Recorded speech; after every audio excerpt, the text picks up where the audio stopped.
नमस्कार, आप देख रहे हैं न्यूज 18। मैं हूं आपके साथ मेनका चौधरी। खबर दमदार का वक्त और इस बुलेटिन की शुरुआत आज की 4 बड़ी खबरों के साथ करते हैं। आपको तस्वीरें दिखा देते हैं। दरअसल पहली तस्वीर में मायावती का राहुल गांधी पर सीधा पलटवार।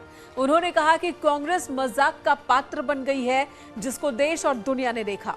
इससे पहले राहुल गांधी ने कहा था कि देश और प्रदेश की जनता ने देखा है कि मायावती ने चुनाव नहीं लड़ा और बीजेपी को सरकार बनाने का कॉरिडोर बनाकर दे दिया। वहीं तीसरी बड़ी खबर यह है कि नोएडा में ट्विन टावर अवैध भ्रष्टाचार की कमाई से बनाई गई। दरअसल उसको गिराने का प्लान तैयार हो चुका है, पूरा खाका बन गया। आज रिहर्सल भी किया गया। और चौथी तस्वीर अभिभावकों से जुड़ी हुई ही, जिनको महंगाई का करंट लगा है, मतलब कि पेट्रोल, डीजल और सीएनजी के दाम बढ़ने के बाद अब स्कूलों ने भी फीस बढ़ाने का ऐलान कर दिया है। तो इन्हीं खबरों पर विस्तार से होगी हमारी नजर। सबसे पहले बात कर लेते हैं, योगी सरकार लगातार अपराधियों और माफियाओं के खिलाफ अभियान चला रही है। आपको जो तस्वीर इस वक्त दिखाने जा रही हूं, दरअसल पहली तस्वीर गाजीपुर में मुख्तार अंसारी के खिलाफ एक्शन की है, जहां पर प्रशासन ने 3.5 करोड़ की संपत्ति कुर्क की है। दूसरी तस्वीर मेरठ की है। यहां पर पूर्व मंत्री याकूब कुरैशी के मीट प्लांट के सैंपल फेल हो गए, जिस पर सरकार एक्शन लेने के लिए नोटिस चस्पा कर दिया गया सरकार की ओर से। मतलब बुलडोजर चलाने की तैयारी यहां पर भी है।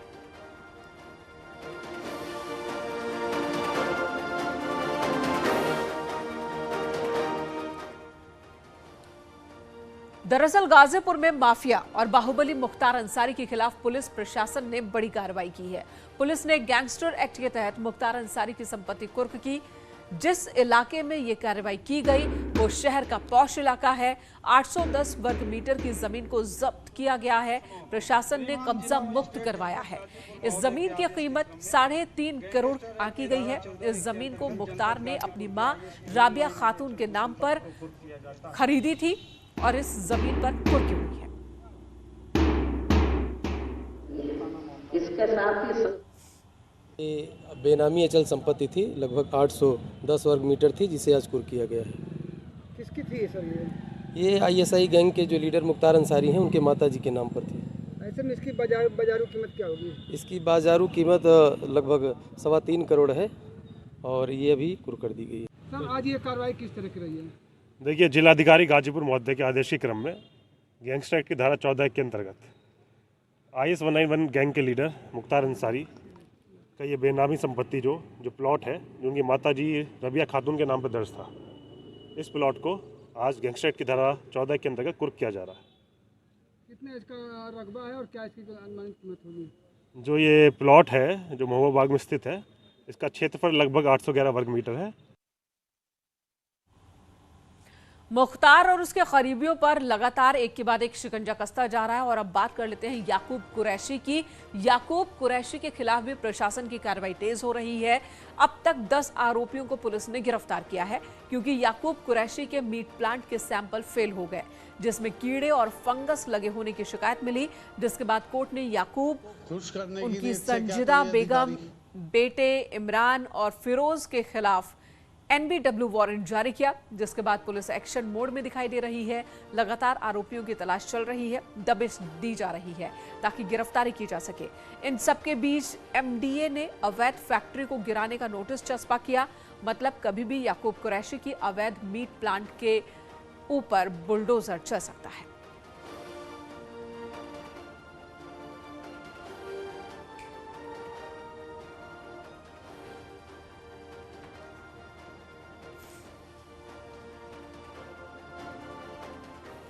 तो याकूब कुरैशी पर भी कार्रवाई तेज हो चली है। अब तक 10 गिरफ्तारी हो चली है।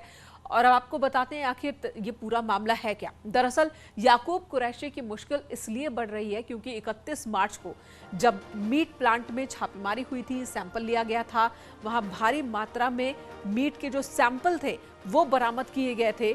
और यहां पर मीट के सैंपल गड़बड़, बिना अनुमति के मीट प्लांट यहां पर चलाने का आरोप भी लगा है। और जो सैंपल लिए गए थे वो भी फेल पाए गए हैं। याकूब कुरैशी और परिवार समेत 14 पर FIR दर्ज की गई है। 14 लोगों पर FIR दर्ज की गई है।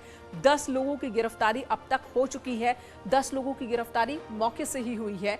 याकूब के साथ साथ उनके परिवार के खिलाफ भी NBW जारी किया गया है। और कार्रवाई प्रशासन की ओर से एक्शन लिया जा रहा है। आपको बता दें कि गायों को बीच रास्ते याकूब और उनके परिवार के खिलाफ एनबीडब्ल्यू जारी है और मीट फैक्ट्री जो कि अवैध रूप से चलाई जा रही है उसे भी गिराने की तैयारी चल रही है, उस पर भी बुलडोजर चलेगा। और इधर गुरुग्राम से खबर जहां पर पुलिस की गौ तस्करों के साथ एनकाउंटर, पुलिस ने तस्करों को पीछा किया। तस्कर ट्रक में गायों को लाद कर ले जा रहे थे। पुलिस जब तस्करों पर फायरिंग कर रही थी तो तस्कर गायों को बीच रास्ते में फेंकते चले गए। तस्करों के हमले में पुलिस टीम बाल बाल बची है। आखिर में पुलिस ने एनकाउंटर में मेवाती गिरोह के 4 तस्करों को धर दबोचा।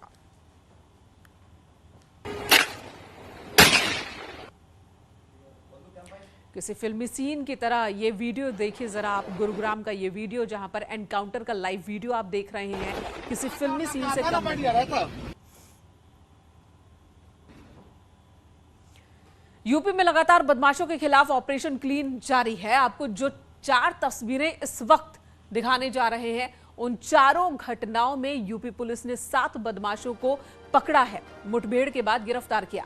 इनमें एक इंस्पेक्टर गोंडा के वो भी घायल हुए हैं, जो आप तस्वीरों में देख सकते हैं। गोंडा, आगरा, अयोध्या और कासगंज में बदमाशों से पुलिस के एनकाउंटर की ये तस्वीरें आपके टीवी स्क्रीन पर है। पुलिस की तरफ से भी फायरिंग की गई, जिसमें एक बदमाश को पैर में गोली लगी, जो मौके पर घायल होकर गिर गया। जिस बदमाश को गोली लगी पैर में, उसका नाम सलीम सन ऑफ अब्दुल मजीद, निवासी जगतपुर, थाना रोनया, जनपद अयोध्या है। एसओजी की संयुक्त पुलिस कार्रवाई में 2 25-25 हज़ार रुपये के शातिर, लुटेरे और हत्यारे बदमाश राजेंद्र, नीरज उर्फ राणा तथा राजेंद्र उर्फ गेटा पुलिस की गोली लगने से घायल हुए, उनको गिरफ्तार किया गया। एक अभियुक्त मुठभेड़ में घायल हुआ जिसका नाम आकाश दुबे है। इसके पास से घटना में प्रयुक्त वाहन, घटना में प्रयुक्त पिस्टल तथा जिंदा और खोखा कारतूस इसमें बरामद किए गए। आत्मरक्षात्मक पुलिस ने जवाबी कार्रवाई में वो जो अपराधी है सुसिया वो घायल हुआ है। दूसरा अपराधी आरिफ यहाँ से फरार होने में कामयाब हुआ है। मौके से एक तमंचा, एक मोटरसाइकिल, कुछ जिंदा कारतूस, खोखा कारतूस मिले हैं।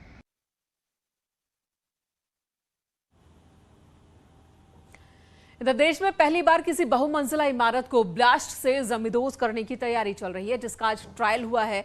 नोएडा के सुपरटेक ट्विन टावर को गिराने का प्लान है। लोगों को घरों में रहने की हिदायत दी गई है। इस टावर को ढहाने का जिम्मा एडी फाइनेंस एजेंसी को दी गई है, जिसकी मदद लेकर ट्विन टावर को गिराया जाएगा। आपको जो तस्वीरों में दिखाई दे रहा है, दरअसल इसी टावर को गिराना है, जिसके लिए विस्फोटक ले जाते लोग भी आपको दिखाई दे रहे होंगे, क्योंकि इनको इसकी जिम्मेदारी मिली है। तो ये तस्वीरें इस वक्त आपको, आज 6 पिलर इस बिल्डिंग के गिराए गए हैं। अलग अलग फ्लोर के ये पिलर ब्लास्ट कर गिराए गए और अंदाजा लगाया गया कि कितने विस्फोटक की जरूरत पड़ेगी। 22 मई को पूरी की पूरी इस इमारत को जमींदोज कर दिया जाएगा। के खिलाफ बारूदी टेस्ट।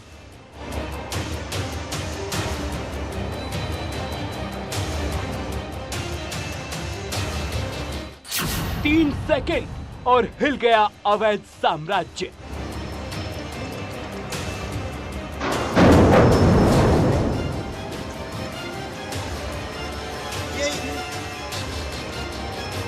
टेस्ट ब्लास्ट की प्रक्रिया पूरी।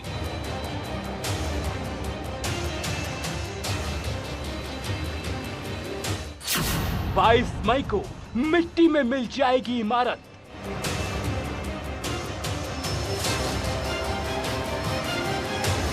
भ्रष्टाचार के खिलाफ बारूदी ब्लास्ट।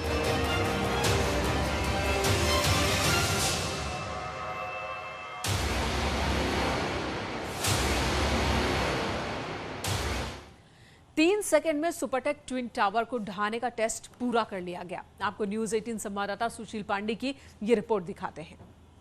एडिफिस कंपनी के द्वारा नोएडा के ट्विन टावर जो फिलहाल आप देख रहे हैं, इसी के 13वीं और बेसमेंट में एक्सप्लोजन ब्लास्ट करवाया गया। हालांकि ये एक डमी ब्लास्ट था, जिसके द्वारा ये देखा गया कि आखिर किस प्रकार से और कितना एक्सप्लोजिव यूज करके इस बिल्डिंग को डेमोलिश किया जाएगा। सबसे महत्वपूर्ण बात इस मामले में यह भी है कि एडिफिस कंपनी के द्वारा ये एक बड़ा टास्क था, क्योंकि ये भारत की पहली ऐसी बिल्डिंग है जिसको फिलहाल एक्सप्लोजिव के द्वारा गिराया जाएगा।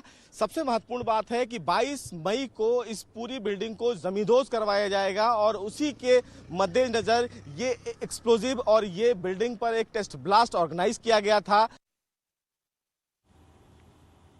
अब चलिए आपको एक तस्वीर दिखाते, एक वीडियो दिखाते हैं कि किस तरह से ऐसी बहुमंजिला इमारतों को गिराया जाता है, ढहाया जाता है।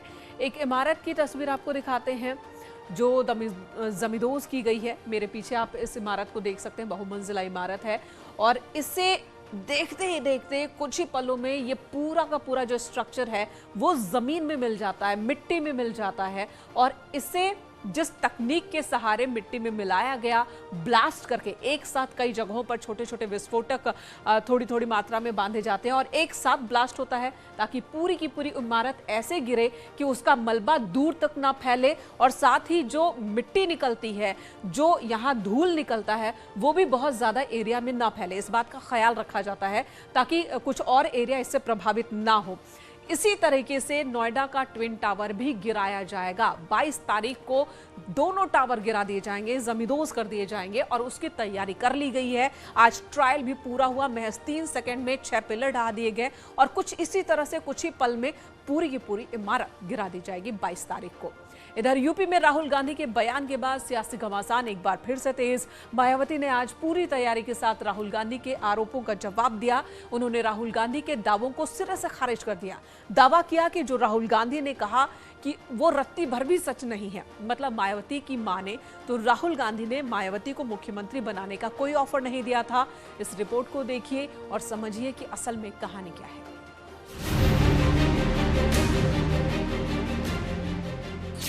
माया ने क्यों कहा कांग्रेस मजाक बन गई? कोई राजनेता जैसे आपने देखा होगा मायावती जी ने चुनाव ही नहीं लड़ा। श्री राहुल गांधी अचानक उठकर जबरदस्ती प्रधानमंत्री श्री नरेंद्र मोदी जी के गले चिपक जाते हैं, तो ये सब हमारी पार्टी नाटक नहीं करती है। माया की मजबूरी, कांग्रेस से दूरी जरूरी। आज मायावती जी कहती हैं कि मैं उस आवाज के लिए लड़ूंगी नहीं। खुला रास्ता दे दिया। क्यों? सीबीआई, ईडी कि बीएसपी की मुखिया बीजेपी की सीबीआई, ईडी व इनकम टैक्स आदि से डरती है, इसलिए वह बीजेपी के खिलाफ काफी नरम रुख रखती है, जिसमें रत्ती भर भी सच्चाई नहीं है। दो लड़कों की जोड़ी फेल, हम कैसे होते बाज? हमने मायावती जी को मैसेज दिया, अलायंस करिए, चीफ मिनिस्टर बनिए। बात तक नहीं की। ये बात पूर्णतः गलत है, तथ्यहीन है, अर्थात इसमें रत्ती भर भी कोई सच्चाई नहीं है। कांग्रेस की डूबती नाव, माया का एकला चलो अभियान। ये दबाव था भारतीय जनता पार्टी का और आरएसएस का कि वो उन्होंने जवाब तक नहीं दिया और ये बहुत स्पष्ट है और अब दुनिया जानती है कि बहुजन समाज पार्टी अब भारतीय जनता पार्टी की बी टीम की तरह से काम कर रही है। कांग्रेस ने पिछला विधानसभा का आम चुनाव सपा के साथ मिलकर लड़ा था, तो तब ये पार्टी यहाँ बीजेपी को सत्ता में आने से नहीं रोक पाई थी। ऐसा क्यों हुआ? चलिए आपको एक एक कर बताते हैं कि राहुल गांधी ने क्या क्या आरोप मायावती पर और बीएसपी पर लगाए और मायावती की तरफ से क्या क्या पलटवार किया गया, किस तरह से तैयारी कर मायावती आज मीडिया के सामने आई और राहुल के एक एक आरोप का उन्होंने जवाब दिया। आपको ग्राफिक्स के जरिए बता देते हैं। राहुल गांधी पूर्व अध्यक्ष कांग्रेस को, उन्होंने कहा कांग्रेस ने गठबंधन का ऑफर दिया था बीएसपी को, लेकिन बीएसपी की ओर से कोई जवाब नहीं आया। मायावती ने जवाब दिया कांग्रेस ने कोई ऑफर नहीं दिया। राहुल गांधी सीधे सीधे झूठ बोल रहे हैं, यह कहना है मायावती का। दूसरी बात, माया ने जवाब देना उचित नहीं समझा, राहुल की कांग्रेस मजाक बन गई हो और ऐसे में क्या जवाब दिया जाए, ये बात मायावती कह रही है। राहुल गांधी ने कहा मायावती साथ होती तो मुख्यमंत्री होती, दो लड़कों की जोड़ी फेल हो गई, क्यों फेल हो गई, और साथ होती तो मुख्यमंत्री होती, इस तरह का कोई ऑफर नहीं आया था, ये जवाब। राहुल गांधी ने कहा कांशीराम के सपने का यूपी में दम निकल गया।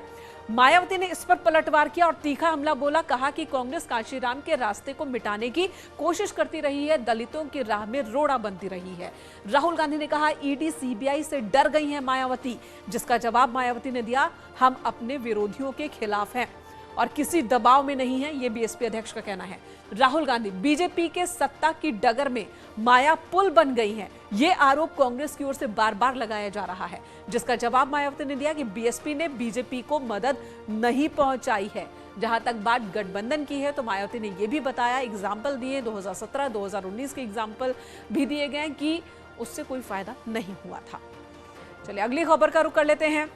इस सियासी आरोप प्रत्यारोप का दौर जारी है लगातार। कांग्रेस जहां अपने नेता के साथ खड़ी नजर आ रही है तो बीजेपी कांग्रेस को घेरने की कोशिश कर रही है। अभी भी दबाव में इस प्रकार से बोल रही हैं, वो भारतीय जनता पार्टी के केंद्र सरकार के दबाव से बाहर नहीं आई, मुक्त नहीं हो पाई है। अपने आप ही समाप्त हो रहा हो और उसने तय कर लिया हो कि हम विपक्ष की भूमिका ना निभाएंगे, तो वैसे स्थिति में भारतीय जनता पार्टी को कुछ नहीं करना है। अच्छे लोकतंत्र के लिए विपक्ष चाहिए, लेकिन स्वतः अगर देश की जनता उनकी विपक्ष की भूमिका से समाप्त कर रही है तो ये उनके लिए गहरी चिंता का विषय हमारे लिए। यहां रुकेंगे एक ब्रेक के लिए, तुरंत लौटेंगे, आप बने रहे हमारे साथ।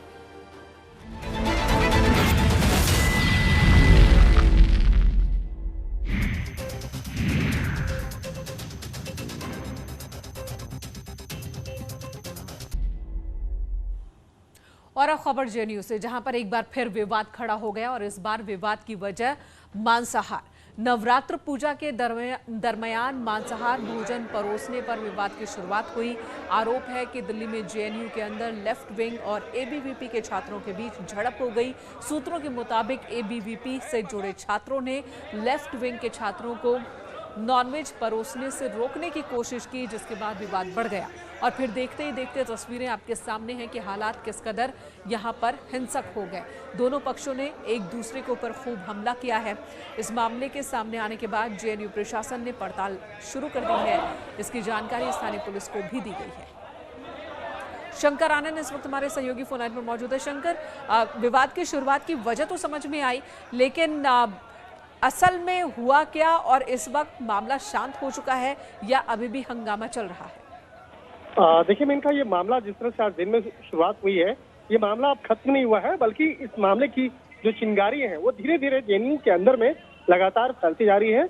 और यहाँ पर एबीवीपी छात्र संगठन और लेफ्ट विंग के जो छात्र संगठन है उनके बीच में अभी मसला जो है काफी एक विवाद का रूप लेता हुआ दिख रहा है। और छात्र जो है आपस में बैठ करके इस मसले को लेकर आपस में चर्चा कर रहे हैं, एक संगठित हो रहे हैं। और अभी थोड़ी देर के बाद एबीवीपी जो अखिल भारतीय विद्यार्थी परिषद के जो छात्र संगठन है वो थोड़ी देर के बाद अब एक साथ होकर इस मामले को लेकर एक जेएनयू के अंदर ही एक विरोध मार्च निकालने वाला है। और इस मामले को लेकर निश्चित तौर पे कहा जा सकता है कि वो अपनी बात को एबीवीपी के छात्रों की डिमांड क्या है? क्या पूरे कैंपस में ही नॉनवेज ना परोसा जाए या मामला कुछ और है? किसी व्रतधारी छात्र को नॉनवेज परोस दिया गया था, क्या था मसला? देखिए मसला ये है कि अभी नवरात्र के दौरान हॉस्टल में नॉनवेज को परोसना जो है वो सही नहीं मान रहे थे, इस बात को लेकर हुआ था। लेकिन यहाँ पर जो एबीवीपी के जो छात्र हैं वो अभी औपचारिक तौर पे उनका जो ये कहना है कि यानी कि एबीवीपी के छात्र पूरे हॉस्टल में ही नॉनवेज खाना न परोसे जाने की मांग कर रहे हैं नवरात्रों के दौरान। लेकिन मैनुअल होता है खानों को लेकर कि क्या मेन्यू डिसाइड हो, ये एक नियम है और एक टीम होती है जो ये सब डिसाइड करती है। उनका क्या कहना है इस पर? मेनका, यहाँ पे एक और भी मसला है कि एबीवीपी के छात्रों का कहना है कि आज नवरात्रा है और आज जब वो पूजा पाठ कर रहे थे तो लेफ्ट विंग के छात्रों के द्वारा उन्हें रोका गया। तो एक मसला ये भी है। तो यहाँ पर मसला किस बात को लेकर इतना तानातानी हुई, किस बात को लेकर इतना हंगामा हुआ, अब ये जांच का मसला है जिसको जेएनयू प्रशासन। ठीक है शंकर, धन्यवाद इस पूरी जानकारी देने के लिए। तो नॉनवेज खाने और पूजा पाठ को लेकर के हंगामे की शुरुआत जेएनयू के अंदर हुई है। फिलहाल मामले को शांत करने की कोशिश चल रही है। इधर पेट्रोल, डीजल और सब्जियों की बढ़ती कीमतों के बीच निजी स्कूल के फीसों को बढ़ने की वजह से दिक्कत परिजनों को होने वाली है। फिलहाल यहां रुकेंगे एक छोटे से ब्रेक के लिए, खबरों का सिलसिला जारी है।